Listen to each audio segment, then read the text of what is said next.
Na Jaguarão de fins do século XIX, uma imponente casa de esquina, localizada numa rua que desembocava no rio. Mobiliada em estilos que vão do eclético ao Art Nouveau, a residência foi moradia da família do ilustre médico e político Carlos Barbosa Gonçalves. A morada, privilegiada quanto à riqueza e diversidade dos objetos decorativos, obras de arte, têxteis e utensílios domésticos, pode ser vista como símbolo do gosto e critério seletivo de uma época. Foi a vida das irmãs Barbosa, Eudócia e Branca, vivida nesta casa, com pátios internos e pomar, entre livros, manualidades, aulas de piano e idiomas, óperas no gramofone e divertimentos com jogos, levando-as a decidir, com o passar do tempo, numa atitude visionária e de imensa generosidade, transformá-la em Fundação e Museu Dr. Carlos Barbosa Gonçalves. Era uma vez uma casa que virou museu. Um relato vívido do cotidiano da época que se transformou em acervo de museu. Que ao celebrar meio século, homenageia estas duas notáveis mulheres. E com o intuito de manter viva a sua história, com o que ainda recordamos delas, propomos o resgate desses relatos submersos na memória, dessas breves lembranças de todos os que as conheceram, para que continuem a reverberar em futuras gerações.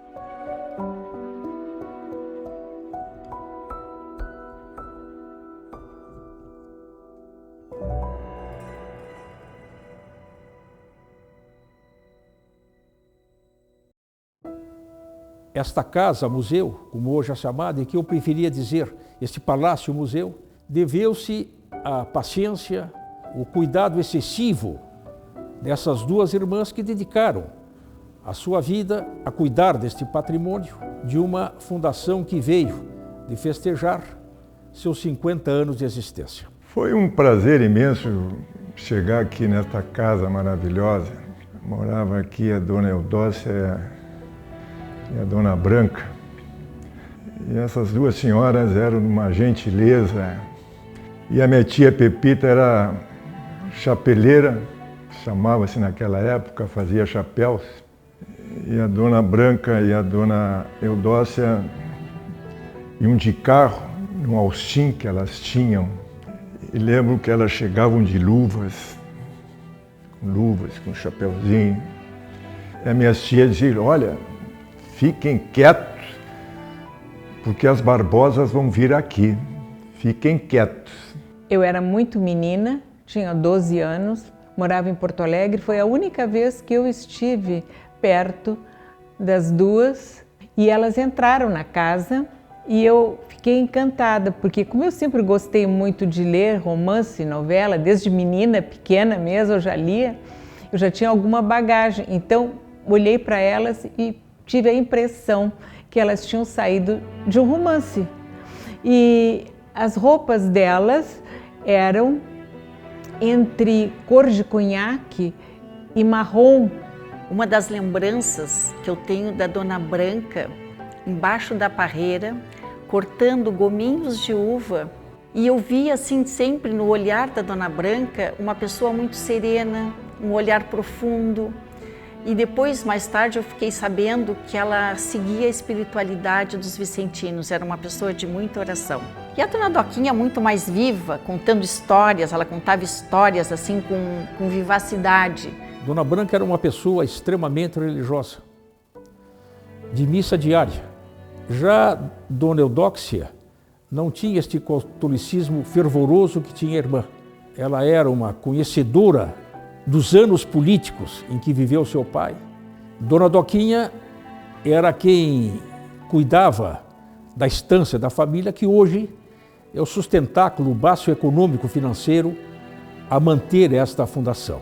Eu acho que sempre ficou muito claro para todos nós, mesmo crianças, quando participávamos aqui da casa, que vínhamos seguido e conversávamos com elas, porque eram pessoas muito próximas a nós. Nos nossos aniversários de criança, elas eram sempre as primeiras a chegarem. As duas eram primas da minha avó, uma amizade muito bonita sempre, de muita proximidade. Então elas chegavam e aquilo para nós era uma alegria, porque elas desciam daquele carro, que na minha lembrança ele era um Austin cor de vinho. E me lembro assim, dessa preocupação dela, desse zelo pela casa. Porque mesmo sendo crianças, nós notávamos que a casa ela tinha assim uma área muito preservada e que ela já era resguardada, né, para que um dia viesse a ser um museu.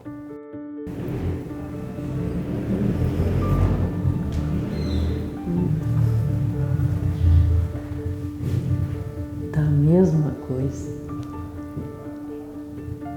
Perfeita. A cozinha está perfeita, só o móvel que não tinha. A louça do café era aquela azul ali. A banheira, tudo igual. E aqui, ali na beira daquela janela é onde ela se sentava, porque ali ela descia para o pátio, né? E eu me sentava no lado de lá, perto dela. Eu sou a Wanda, foi o meu primeiro emprego nessa casa, eu cheguei aqui e me apresentei. E aí ela conversou comigo e aí gostou de mim e eu fiquei. A minha atividade, eu entrei aqui como dama de honra dela. Eu ficava só na volta dela. Acompanhava ela para se sentar no braço, ela me botava o bracinho, aí eu sentava ela na cadeira. Eu fico muito feliz de ter convivido nessa casa maravilhosa. É uma história viva que vai ficar, né? Muito bom. Fico muito agradecida. São muitas lembranças, né, que a gente viveu aqui durante a fase da infância, junto com os nossos pais, quando vínhamos visitar a Dona Branca e a Dona Doquinha, as chamadas Barbosas. Íamos muito até o chalé, lá era onde elas nos recebiam, e dali a gente muitas vezes descia para o jardim para dar comida para os peixinhos. Quando a gente vinha de tarde, tá uma sentada sempre na frente da outra, numa cadeira de balanço e aquela estufinha ali do lado. E aí elas puxavam uma cadeira, uma poltrona para a mãe e a gente ficava ali conversando. Quando pequenas nós vinhamos muito aqui a esta casa porque a Dona Doquinha, a Dona Branca costumavam chamar a minha mãe para que ela viesse. E quando fazia muito frio, a gente achava até divertido, né? Porque elas com essa vivência toda na Europa, elas sempre diziam, mas então você venha, mas por favor, coloque um chapéu para que a gente se lembre daqueles momentos passados em Paris. Uma lembrança também que eu tenho daqui da casa, né, da Dona Doquinha, que era uma pessoa muito cheia de vida, ela era muito inteligente, ela tinha, sabe, uma coisa assim meio de reverência, assim, sabe, nos comentários, e a gente gostava muito, achava divertido. Porque elas povoaram a minha história de infância, com aquelas duas figuras que apareciam nos aniversários, apareciam bem distantes e ao mesmo tempo íntimas, assim. E elas iam muito na minha casa, e a minha mãe vinha aqui, tomava chá no chalé, lá com elas seguido. Muitas vezes eu era gurizote aí de 10, 11 anos por aí. Mas elas eram muito boazinhas com a gente, beijavam, cumprimentavam, perguntavam como era, aquela coisa toda. Ela também se postava na janela de sombrinha para vermos nós desfilarmos. O ensaio eu estudava no Colégio das Irmãs e ela, quando tinha desfile na frente, ensaio, ela aparecia na janela. Porque elas ficavam nessa sacada ali e ficavam olhando nós desfilarmos. A madrinha Doquinha e a Dona Branca estiveram muito presentes na minha adolescência. Eu estudava no colégio ali na esquina das Irmãs. Eu comecei a sair do colégio e vim aqui. E é uma sensação de tanto aconchego, de tanto carinho, que era um prazer enorme vir aqui. E comecei a trazer todas as minhas amigas da turma. Chegamos a juntar 5, 6 meninas e elas adoraram. Eu sou afilhada de batismo da Branca e eu costumava frequentar a casa nos aniversários delas, da Branca e da Dona Eudóxia. Eu vinha junto com a Maria Carolina, que também é afilhada da Doquinha. Mas em criança aquilo era obrigação ter que vir no aniversário das duas. As únicas crianças presentes que eu lembro era Eu e Maria Carolina, do aniversário delas. E a gente tinha uns carrinhos pequenos, a gente brincava ali na soleira ali das janelas, e elas sempre estavam por aqui, ali, olhando e tal, de vez em quando vinham, conversavam duas ou três palavras com a gente. E outra que a gente também brincava, e muito, era na volta da garça. Então elas abriam a porta que dava acesso ao jardim para que a gente se distraísse com os peixinhos e olhasse, né, o que havia de novidade, o peixinho colorido. E isso a gente gostava muito mesmo, ficávamos ali brincando. Os meus filhos vinham, elas abriam a porta do chalé e eles iam olhar os peixinhos, então era tradicional. Elas só diziam peixinho, peixinho. E eles ficavam ali olhando os peixinhos. Então a gente pegava umas varinhas, vamos, quem é que pesca mais? Muitas vezes a gente entrava até pela garagem, lá nos fundos, lá tinha garagem. A gente olhava aquele Austin bordô, assim. E confesso para vocês, já que elas não estão aqui, muitas vezes a gente abria a porta e entrava dentro do Austin. E ficava ali olhando, imaginando elas junto conosco dentro daquele carro. Era muito agradável, eu só tenho a agradecer a oportunidade de ter convivido com elas duas. E adoravam nos receber, uma turma de meninas, domingo de tarde. Quando eu vejo essas fotos, essas molduras, esses lustres, faz eu voltar à minha juventude. Fui sempre bem tratado aqui.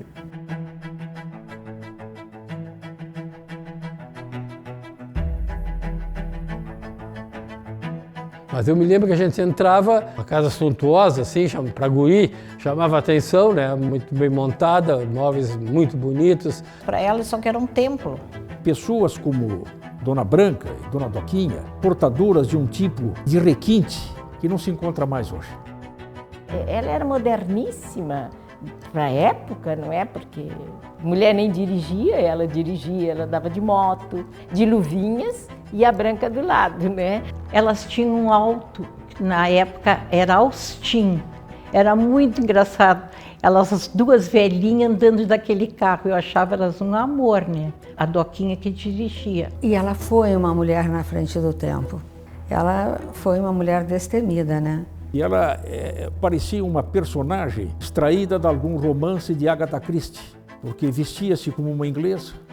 Foi a primeira mulher que eu vejo usar aquelas luvas em que os dedos ficavam à vista para poder manejar. Ela mesma guiava.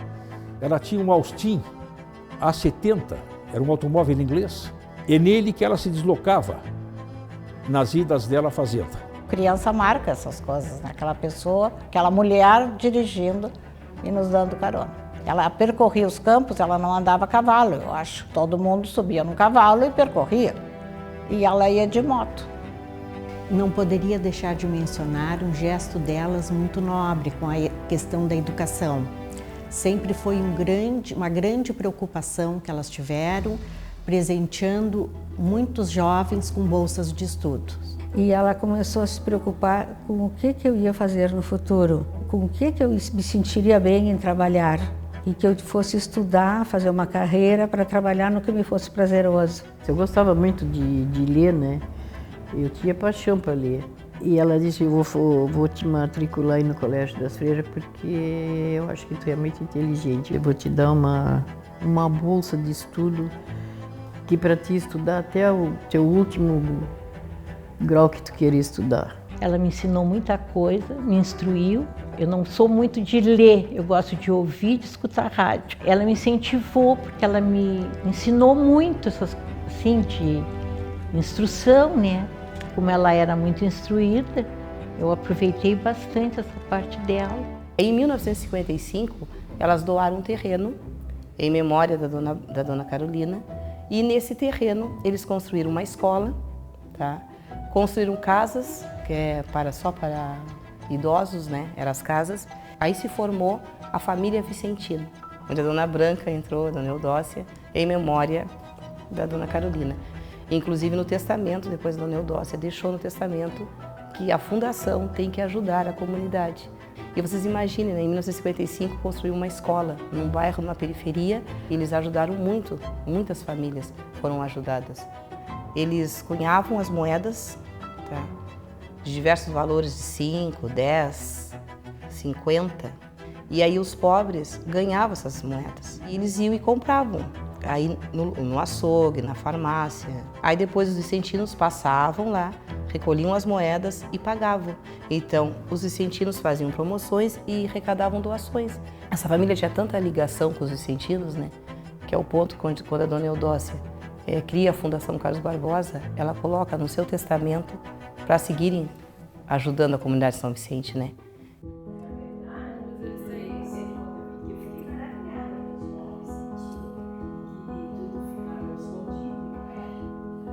Fui cabeleireira da Doquinha. Eu passeava com ela nos corredores, né, de braço. E aí, um dia tinha umas pombinhas ali, assim, elas pombinhas se namorando. E eu fui dizer assim, elas têm filhote, dona Doquinha? Não, ela é moderna, toma pílula.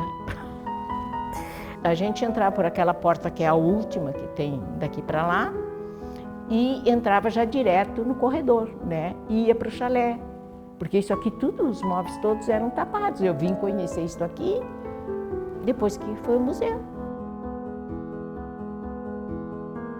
Eu imagino até que ela deveria ter saudades, por isso ela passeava por aqui, porque ela conhecia cada móvel, cada coisa que tinha aqui, e ela deveria ter saudades disso tudo também, não é? Hoje eu entendo isso assim, né, que era... Chalé, sim, era mais ou menos assim como ele está mesmo, ele era assim. E sempre que ela vinha, ela recebia as pessoas, não é? Assim, ela vinha tomar chá, era aqui, não é? E a gente saía para caminhar, dar uma caminhadinha, olhar os pombos, que tinha bastante pombo até aqui.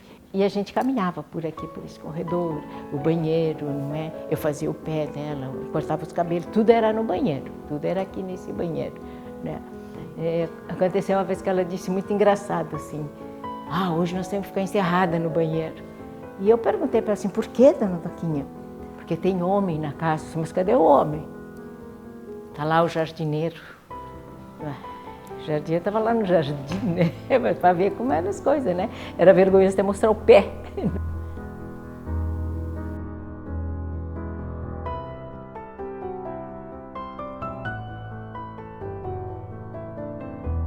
Eu faço parte de uma família que fazia muitas rendas de birro.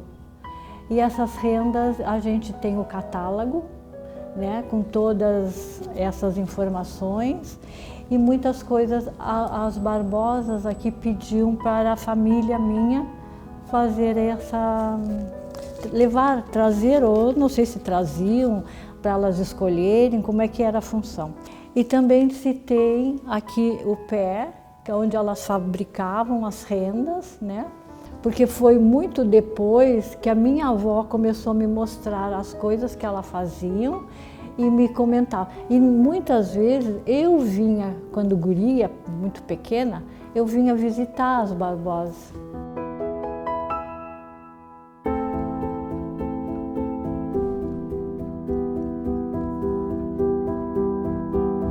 Quando eu mandei o convite de casamento, ela me chamou para me dar um presente, queria conversar conosco, com os noivos e me dar um presente. E ela fez um cartão, hoje até procurei o cartão, mas não encontrei mais. Eu casei no dia 21 de janeiro de 1971. Me bateram à porta, um próprio enviado por elas, me trouxe uma caixa. Dentro havia uma medalha peruana, aliás, uma moeda peruana, e há uma expressão muito adequada a um presente de casamento, porque diz, firme e feliz pela união. Confesso que foi das coisas mais fidalgas que eu já vi na vida. Eu era afilhada da Dona Branca, de Crisma, e quando a convidei para ser minha madrinha, ela me presenteou com um colar de pérolas, que foi presente de 15 anos de seus pais, do Dr. Carlos e a Dona Carolina. Fui presenteada também por elas com uma renda que foi feito o vestido do meu casamento civil. Esse foi confeccionado com a renda das roupas íntimas delas. Fui muito amiga da Doquinha, então ela marcava 5 horas um chazinho de laranjeira, com bolachinhas lá do Uruguai, porque ela me mostrava muita coisa, ela tinha muita confiança em mim. Inclusive, ela me mostrou as joias dela. Sabe que eu já não me lembro mais de como eram as joias, mas que nós vimos as joias vivas. Ela fez questão de mostrar as joias para a Florinha, para que ela, quando falecesse, que a Florinha viesse aqui e verificasse se estavam todas as coisas delas aqui no museu. Ela até dizia assim, Dona Florinha, a senhora olhe bem as coisas que tem aqui. Eu disse, tá, eu olho. Mas o que depois eu acho que ela pensava assim, vão tirar alguma coisa, vão, né? Então hoje eu estou olhando, né? As coisas que ela mandou eu olhar. Mas elas foram pessoas que viveram em Jaguarão, para Jaguarão, serviram ao hospital exemplarmente. A última vez eu fiz o pé, né? E ajudei a colocar lá na cama.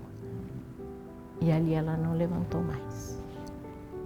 Foi o fim da nossa trajetória por aqui, né? Com a Doquinha foi assim.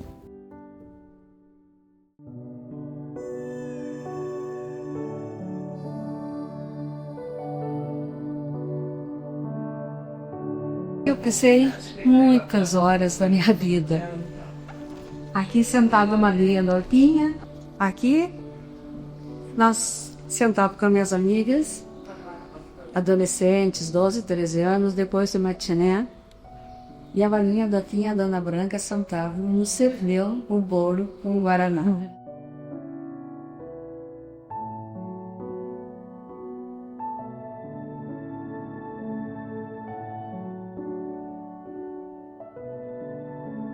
Ela sentava de noite aqui e eu aqui. Eu me emociono cada vez que eu venho. Cada vez que eu venho me emociona mesmo. O que ela quis, o que ela idealizou, está funcionando muito bem. A casa é maravilhosa, em atividade. A semente que ela plantou frutificou e muito bem. Elas se preocuparam que mantivesse o patrimônio para a cidade, que todos tivessem acesso a isso. Então hoje Jaguarão tem que agradecer a elas que já tiveram esse desprendimento em fazer uma casa-museu. O que sempre me encantou na vida delas era esta veneração pelos pais, pela história de vida do pai dela. Hoje colhemos os frutos de tudo que essas filhas quiseram. Elas sonharam manter a memória do pai viva. Elas viviam com simplicidade, num sonho de deixar a memória do pai e da mãe para sempre aqui em Jaguarão. Então, eu acho que era uma visão que ela tinha, preservar, como que ela ia preservar, né, a história da família, não é, de quem eram. Então, deixou isso uma riqueza para a cidade e uma preservação da história e da memória, né? Embora não tenha conhecido, mas fico muito feliz em saber, reconhecer o legado que elas deixaram. Então, se não tivesse o museu, como é que seria, né? Como é que eles iam saber que a casa era assim, que o Dr. Carlos Barbosa tinha sido governador do estado, que essa família se preocupava com os pobres, ajudava. E esse olhar deles de se preocuparem com aquelas famílias que ficaram nas ruas sem ter nada, esse amor pelos outros, pelo próximo, né?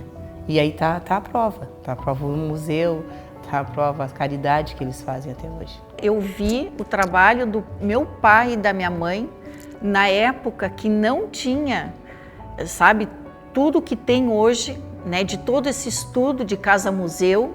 Às vezes eu entro aqui e me emociono, porque tu vês o fruto de um grande trabalho.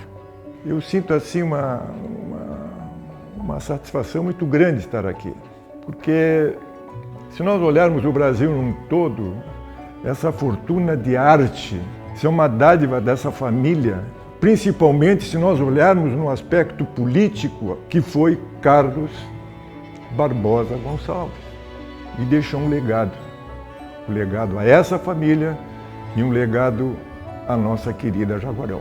Que eu acredito que seja um acervo único, não me arrisco a dizer a nível mundial. Então, esses bens foram deixados por vontade testamentária, e a vontade testamentária da Dona Eudóxia foi muito importante para a constituição desta entidade e preservação desse maravilhoso acervo histórico. Fui convidada pelo Dr. Rubens pessoa muito querida nossa, muito amiga, para a inauguração do museu. Aí eu vim com o Oscar na época, né? Foi muito linda a festa de inauguração. A ideia delas foi essa, né? Era fazer uma fundação e preservar a casa que elas habitaram, que o Dr. Carlos morou, né? Tanto tempo, da melhor maneira possível, tornando um museu, né? É difícil, deve ter uma casa montada como essa, super bem cuidada, né? Eu lembrava delas falarem sempre com meus pais sobre fundação. Hoje, com o passar do tempo, eu vejo a preocupação que elas tinham de transformar, não é? Esta casa em museu, uma palavra que eu nunca ouvi em criança, quer dizer que a preocupação delas com a manutenção e a sustentabilidade, né, deste bem. É um bem maravilhoso para o Estado, para o Brasil, enfim, para todos os que apreciam cultura e a preservação do patrimônio. Muito obrigado em nome da minha madrinha Doquinha. Semente que foi plantada que até hoje está cheio de frutos de sabedoria, de alegria, de amor e da fraternidade permaneça nesta casa e na mente de todas as pessoas.